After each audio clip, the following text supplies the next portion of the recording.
أعوذ بالله من الشيطان الرجيم.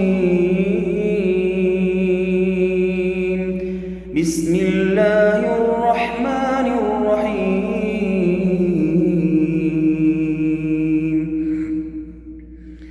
الرحمن علم القرآن خلق الإنسان علمه البيان الشمس والقمر بحسبان والنجم والشجر يسجدان. ہر قسم کی حمد و ثنا بڑھائی کبریائی بزرگی اللہ ذوالجلال والاکرام کے لیے ہے، جو تمام کائنات کا خالق مالک و رازق ہے۔ کائنات کی کوئی چیز نہ تھی، وہ اکیلی ذات موجود تھی، اور کائنات کی کوئی چیز باقی نہ رہے گی، وہ اکیلی ذات باقی رہے گی۔ وہ وحدہ لا شریک ہے، لم یلد ہے ولم یولد ہے، لم یزل ہے لا یزال ہے۔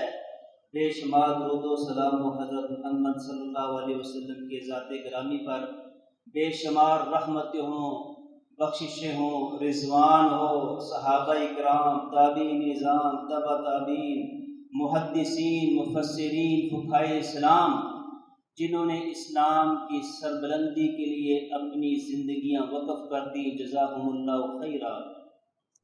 حضرات گرامی، کتاب عام کتابوں میں سے ایک خاص کتاب ہے جس کو اللہ تبارک و تعالی نے قرآن مجید میں مختلف ناموں سے یاد کیا۔ کبھی کہا الکتاب، کبھی کہا الفرقان، کبھی کہا الذکر، کبھی اس کی صفت بیان کی ہدی للمتقین۔ تو یہ کتاب اللہ کی کتاب ہے، اللہ کا کلام ہے، اور یہ کلام اللہ تعالیٰ نے کس سے کیا ہے؟ انسانوں سے کیا ہے۔ کس پہ نازل ہوا ہے؟ اللہ کے رسول صلی اللہ علیہ وسلم پر یہ نازل ہوا ہے۔ 22 سال 6 ماہ اور کچھ دن یہ قرآن مجید اس کا نزول ہوتا رہا۔ میرے بھائیو، ہر چیز کی نسبت، اس کی فضیلت، اس کی اہمیت اس کی نسبت سے ہوتی ہے۔ اس کتاب عظیم کی نسبت کلام اللہ، کتاب اللہ، القرآن کریم، القرآن المجید، اس کی نسبت اللہ ذوالجلال والاکرام سے ہے۔ یہ اللہ کی صفت ہے، اللہ تعالیٰ نے اس سے گفتگو کی ہے۔ جس طرح اللہ کی ذات بے مثل بے مثال ہے، اسی طرح اس کی کتاب بے مثل بے مثال ہے۔ یہ قرآن مجید 30 سپاروں پر محیط ہے، جس کی ابتدا الحمدللہ رب العالمین اور جس کی انتہا سورہ ناس سے ہوتی ہے۔ میرے بھائیوں، اس کا لب لباب کیا ہے؟ قرآن مجید کا میسج کیا ہے؟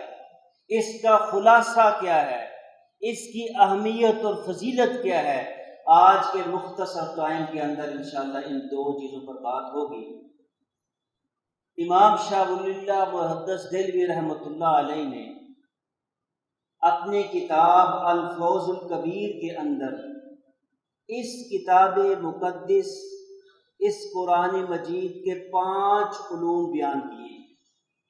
ویسے تو بہت سے علوم ہیں، لیکن ان جتنے بھی قرآن مجید میں علوم بیان ہوئے ہیں انہیں 5 علوم میں تقسیم کیا۔ اس طرح آپ کے سامنے قرآن مجید کا ایک مختصر جائزہ سامنے آ جائے گا کہ قرآن مجید میں اللہ تعالیٰ نے کس طرح گفتگو کی ہے، ان موضوعات پر کی ہے۔ ان 5 علوم کو علوم خمسہ کہتے ہیں۔ اور اس علوم کی آگے بہت سی شاخیں ہیں۔ اس لیے ایک مومن کو، ایک مسلمان کو، اس کو پتہ ہونا چاہیے کہ میرا رب مجھے کیا حکم دے رہا ہے۔ سب سے پہلا علم جو ہے وہ علم احکام ہے۔ میں نے بتایا ہے کہ 5 قسم کے علوم ہیں، اور ان میں سے بنیادی علم جو ہے وہ علم احکام ہے۔ علم احکام کا مطلب یہ ہے کہ وہ کون سے فرامین ہیں، وہ کون سے احکام ہیں جو اللہ رب العالمین نے انسانیت کو بتائے ہیں۔ اور پھر اس کی 2 صورتیں ہیں، کن کاموں کا حکم دیا ہے اور کن کاموں سے روکا ہے۔ کن کاموں کا حکم دیا ہے اور کن کاموں سے روکا ہے۔ اس کے اندر بہت سی، اصل میں قرآن مجید کا لب لباب جو مقصد ہے وہ یہی علم احکام ہے، اور اس میں کم و بیش 500 آیات ہیں۔ علم احکام کی 500 آیات ہیں، نماز کے حوالے سے، روزے کے حوالے سے، زکوٰۃ کے حوالے سے، حج کے حوالے سے، توحید الہی کے حوالے سے، آخرت کے حوالے سے۔ یہ 5 قسم کے علوم میں سے بنیادی قسم یہ ہے، یہ علم احکام ہے۔ اور دوسرا علم وہ ہے علم مخاصمہ، علم مناظرہ، علم مجادلہ۔ اللہ تبارک و تعالیٰ نے قرآن مجید میں 4 گروہوں سے گفتگو کی ہے، 4 گروہوں سے۔ ان میں سے منافقین ہیں، مشرکین ہیں، یہود ہیں اور نصارہ ہیں۔ ان 4 جو مذاہب ہیں، جن میں سے 2 جو مذہب الہامی ہے، یہود اور عیسائی، یا یہودیت اور عیسائیت اور اسلام، یہ 3 دین ہے جو الہامی ہیں۔ الہامی کا مطلب یہ ہے کہ اللہ تعالیٰ نے انہیں کتاب بھی دی ہے، اللہ تعالیٰ نے ان کو رسول بھی دی ہے۔ اور اسلام آنے کے بعد سارے کے سارے جو مذہب ہے وہ چاہے الہامی ہو یا غیر الہامی، غیر الہامی سے مراد وہ مذاہب ہیں، وہ ادیان ہیں جو لوگوں نے خود بنائے، جیسے بدھ مت ہے، جیسے ہندو مت ہے، کنفیوشیزم ہے۔ یہ سارے لوگوں نے اپنے فکر کے ساتھ، اپنی سوچ کے ساتھ بنائے ہیں، لیکن اللہ کی طرف سے جو 3 مذہب نازل ہوئے اور 2 مذہب جو وہ منسوخ ہو گئے، ایک مذہب باقی رہ گیا۔ تو اللہ تعالیٰ نے اس میں بتایا ہے ہر ایک مسلمان مبلغ ہے، داعی ہے، وہ اس پر یہ ذمہ داری ہے کہ قرآن مجید کا نقشہ اس کے سامنے ہونا چاہیے۔ اس میں رول ریگولیشن بتایا گیا ہے کہ آپ نے ان سے جب مناظرہ کرنا ہے، جب مجادلہ کرنا ہے، اسلام کی حقانیت کو بیان کرنا ہے، تو کون کون سی چیزیں کو سامنے رکھنا ہے۔ قُلْ يَا أَهْلَ الْكِتَابِ تَعَالَوْا إِلَىٰ كَلِمَةٍ سَوَاءٍ بَيْنَنَا وَبَيْنَكُمْ أَلَّا نَعْبُدَ إِلَّا اللَّهَ وَلَا نُشْرِكَ بِهِ شَيْئًا وَلَا يَتَّخِذَ بَعْضُنَا بَعْضًا أَرْبَابًا مِّن دُونِ اللَّهِ۔ اہل کتاب آؤ اس ایک کلمہ کی طرف، اس جس کے اندر توحید ہے، جو میرے درمیان اور تمہارے درمیان جو ہے وہ برابر ہے۔ وہ کیا ہے؟ اللہ نعبد الا اللہ، اللہ کے سوا کسی کی بندگی نہ کریں، اس کے ساتھ کسی کو شریک نہ ٹھہرائیں۔ یہ ہے اصل میسج جو ہمیں پہنچانا ہے، اور یہ مبلغین، دعات پر ضروری نہیں ہے، یہ عام مسلمان پر بھی ضروری ہے۔ ان کے پاس جو علم ہے، جو ان کے پاس ہدایت ہے، امر بالمعروف، ان پر ذمہ داری ہے کہ وہ اس کو آگے ادا کریں۔ یہ دوسرا علم تھا، علم مخاصمہ۔ قرآن مجید میں جگہ جگہ اللہ تعالیٰ نے منافقین کے رویے بتائے ہیں، منافقین کا کردار بتایا ہے، یہود کا اپنا مسلک بتایا ہے، موقف بتایا ہے، ان کی چلاکیاں بتائی ہیں، عیسائیت کا بتایا ہے۔ تو یہ ہمارے لیے قرآن مجید یہ کتاب ہدایت ہے۔ اس کو پڑھ کر ہمارے سامنے کافی سارے علوم سامنے آتے ہیں کہ ہم ان سے اگر بات کریں گے تو کن اصولوں پر کریں گے۔ تیسرا علم میرے بھائیوں، علم تذکیر بھی علی علم۔ اللہ تعالیٰ نے قرآن مجید میں دو قسم کے گروہ یاد کیے۔ اللہ سے مراد ہے اللہ کی نعمتیں، زمین کی تخلیق، آسمان کی تخلیق، سمندر، حجر، یہ پھل، یہ پھول، یہ پودے، یہ حیوانات، یہ پرند، یہ چرند، یہ ساری اللہ کی نعمتوں کا ذکر ہے۔ سورہ رحمان میں اللہ تعالیٰ نے فرمایا فَبِأَيِّ آلَاءِ رَبِّكُمَا تُكَذِّبَانِ، میرے بندو اس کی کون کون سی نعمتوں کو تم جھٹلاؤ گے؟ یہ اتنی نعمتیں ہیں جن کو شمار نہیں کر سکتے۔ اللہ ذوالجلال والاکرام فرماتے ہیں وَإِن تَعُدُّوا نِعْمَةَ اللَّهِ لَن تُحْصُوهَا، اگر تم اللہ کی نعمتوں کو شمار کرنا چاہو تو کبھی شمار نہیں کر سکتے۔ اور چوتھا علم ہے علم تذکیر بِأَيَّامِ اللہ، جنہوں نے رسول کی بات کو مانا، اس کی کتاب کو مانا، اللہ تبارک و تعالی نے ان کو عزت بخشی ہے۔ اور جنہوں نے اللہ کی کتاب کو، رسول کی ہدایت کو پس پش ڈال دیا، وہ قوم تباہ برباد ہوگی۔ حامان، فرعون، شداد، سمود، شعیب کی قوم، عاد کی قوم، نوح کی قوم، اللہ تعالیٰ نے یہ مختلف واقعات بیان کیے ہیں۔ ان لوگوں نے اللہ کی نعمتوں کا شکر ادا کیا ہے، اللہ تعالیٰ نے انہیں کامیابی سے نوازا ہے۔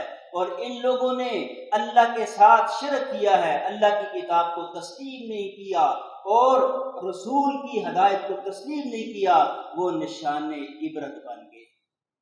اور پانچویں قسم میرے بھائیوں، بالموت وما بعدہ، موت اور مرنے کے بعد جو انسان کو درپیش ہے، قبر میں انسان کے ساتھ کیا ہوگا، حشر میں کیا ہوگا، میزان میں کیا ہوگا، محشر کے میدان میں کیا ہوگا، اور قیامت کے دن کون کون سے ہولناکیاں پیش آئیں گی۔ میرے بھائیوں یہ پانچواں علم ہے، اس حوالے سے آپ کو معلوم ہونا چاہیے۔ 5 علوم ہے جو کہ اختصار کے سامنے میں نے آپ کے سامنے رکھا۔ اگلی بات کہ قرآن کی فضیلت کیا ہے۔ حضرت عبداللہ بن مسعود رضی اللہ تعالی عنہ فرماتے ہیں من قرأ حرفا من کتاب اللہ فلہ 10 حسنہ، جو اللہ تبارک و تعالی کے ایک لفظ کو پڑھتا ہے اس کو 10 نیکی کو ثواب ملتا ہے۔ والحسنۃ، ایک نیکی جو ہے وہ 700 اضعاف، 700 نیکی کا ثواب ملتا ہے۔ لا اقول الف لام میم حرف بل الف حرف لام حرف میم حرف، اگر کوئی شخص الف لام میم پڑھتا ہے تو اس کو 30 نیکیوں کا ثواب ملتا ہے۔ اور ایک اور حدیث کے اندر رسول اللہ صلی اللہ علیہ وسلم نے فرمایا الماہر بالقرآن، جو قرآن کو اچھے طریقے سے پڑھتا ہے، تجویز سے پڑھتا ہے، اس کے جتنے بھی رموز و اشارات کا خیال کرتا ہے، فرمایا قیامت کے دن وہ مع السفرۃ الکرام البررہ، وہ فرشتوں کے ساتھ ہوگا، وہ انبیاء کے ساتھ ہوگا جو قرآن مجید کی تلاوت اچھے طریقے سے کرتا ہے۔ والذی یقرأ القرآن، اور وہ شخص جو قرآن کی تلاوت کرتا ہے، وَهُوَ يَتَتَعْتَعُ، اور وہ اس میں اٹکتا ہے، صحیح طریقے سے نہیں پڑھ سکتا، فرمایا اس کے لیے اجران، اس کے لیے دو ثواب ملیں گے۔ جو کتاب اللہ کو پڑھتا ہے اور اس کے لیے گراں ہے، مشکل ہے، پڑھ نہیں سکتا، زبان اٹکتی ہے، لیکن وہ کوشش کرتا ہے، میرے بھائیوں اس کو بھی 2 ثواب ملے گا۔ اور ایک مثال اللہ کے رسول صلی اللہ علیہ وسلم نے مثال بڑے اچھے طریقے سے بیان کی ہے کہ وہ مومن جو قرآن کو پڑھتا ہے، اس پہ عمل کرتا ہے، اس کی مثال کیسے ہے۔ فرمایا مثل المؤمن الذی یقرأ القرآن کمثل الاترجہ، وہ مومن، وہ مسلمان جو قرآن کی تلاوت کرتا ہے، اس پہ عمل کرتا ہے، اس کی مثال سنترے کی طرح ہے۔ ریحھا طیب، اس کا ذائقہ اور اس کا طعمھا طیب، اس کا ذائقہ بھی اچھا ہے، اس کی خوشبو بھی اچھی ہے۔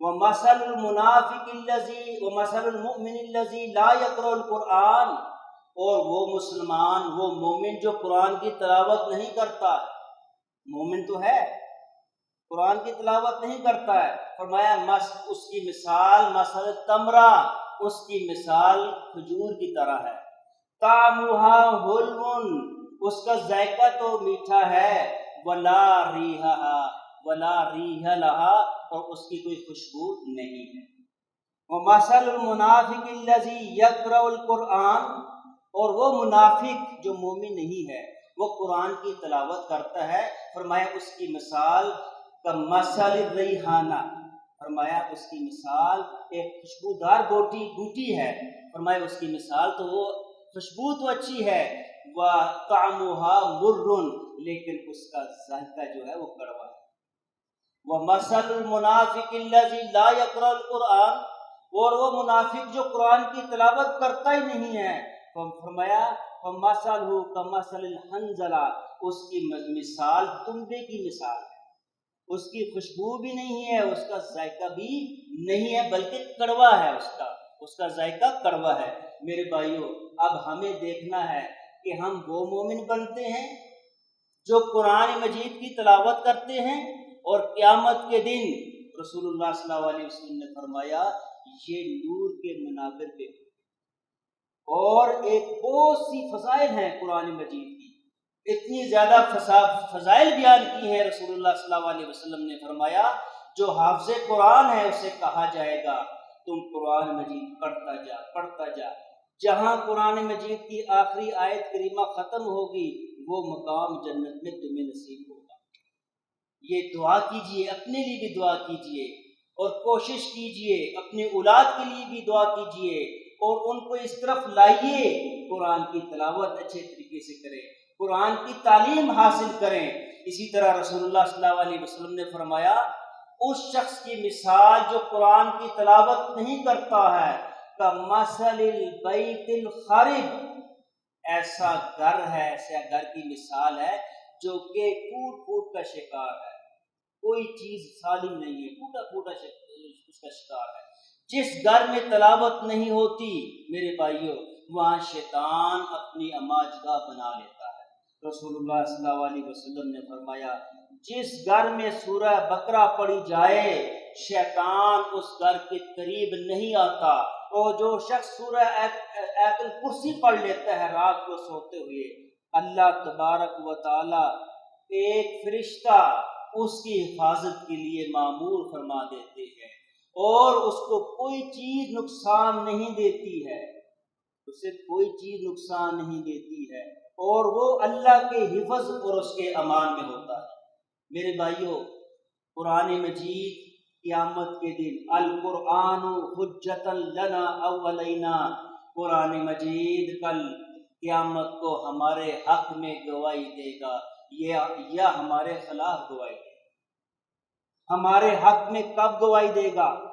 یہ قرآن یہ ہمارے حق میں گواہی دے گا حجۃ لنا، اور یہ کہے گا اپنے رب سے سفارش کروائے گا، میرے رب اس نے مجھے یاد کیا، راتوں کو قیام کرتا رہا، تلاوت کرتا رہا، ذکر کرتا رہا، پڑھتا رہا، اس کی وہ جہنم کی آگ سے محفوظ رکھ، جس کی سفارش قرآن مجید فرمائی۔ رسول اللہ صلی اللہ علیہ وسلم نے فرمایا اس کی سفارش کو اللہ رب العالمین قبول فرمائے، اور قرآن ہمارے خلاف بھی گواہی دے گا۔ اس طرح اگر قرآن کی تلاوت نہ کی، قرآن کے مفہوم کو نہ سمجھا، قرآن پہ عمل نہ کیا، کل یہی کتاب یہی قرآن مجید ہمارے خلاف جو ہے وہ گواہی دے گا، اور یہ کہے گا اللہ اس نے مجھے پکڑا تک نہیں۔ آج دیکھیں محاسبہ کیجئے اپنے بچوں کا محاسبہ کیجئے، قرآن مجید کی تلاوت کس کو صحیح طور پر آتی ہے؟ یاد رکھیے جس کے دل کے اندر تقوی ہے اور قرآن مجید جو تلاوت کو سنتا ہے میرے بھائیوں، اور قرآن مجید کی تلاوت کے ساتھ اللہ تبارک و تعالی انسان کے گناہ کو ختم کرتا ہے، اس کے درجات کو بلند کرتا ہے، اس کی نجات کا سبب بنتا ہے۔ آئیے قرآن کو سیکھیں۔ آئیے قرآن کو سمجھیے، آئیے قرآن پر عمل کیجئے، آئیے اللہ تعالیٰ کی اس کتاب مقدس کو اپنے سینے سے لگائیے، اس سے عقیدت کا اظہار کیجئے، اس سے محبت کا اظہار کیجئے۔ میرے بھائیو، جتنی محبت آپ کو اللہ سے ہے، یہ اللہ کی کتاب ہے، اللہ کی صفت ہے، تو آج آپ کے پاس موقع ہے، آج آپ کے پاس موقع ہے، اس کتاب مقدس کو یاد کیجئے۔ اور فرمایا جتنا حصہ بھی اگر زیادہ تلاوت کا نہیں ہے تو کچھ صورتیں تو یاد کر لو، کچھ صورتیں یاد کر لو، کچھ صورتیں یاد کر لو، کل کو کام آئے گی۔ اور اولاد، جو شخص، یاد رکھیے، اپنی اولاد میں سے کسی ایک کو حافظ بناتا ہے، قرآن کا حافظ بناتا ہے، اور وہ عمل کرتا ہے، کل قیامت کے دن 10 آدمیوں کے حق میں وہ گواہی دے کر اپنے رب سے وہ یہ تمنا کرے گا، آرزو کرے گا، گزارش کرے گا، اللہ تعالیٰ یہ جو 10 بندے ہیں میرے خاندان کے، ان کو جنت میں لے جاؤ۔ میرے بھائیو، اللہ تبارک و تعالیٰ قرآن کی اس بارش کو قبول فرمائیں گے۔ اللہ سے دعا کیجئے اور کوشش کیجئے، محنت کیجئے کہ قرآن سے ہمارا تعلق قائم ہو جائے، قرآن پر عمل کیجئے، قرآن کو پڑھیے، قرآن سے محبت کیجئے۔ اللہ تعالیٰ سے دعا ہے اللہ تعالیٰ ہمیں عمل کرنے کی توفیق عطا فرمائے۔ وآخر دعوانا الحمدللہ۔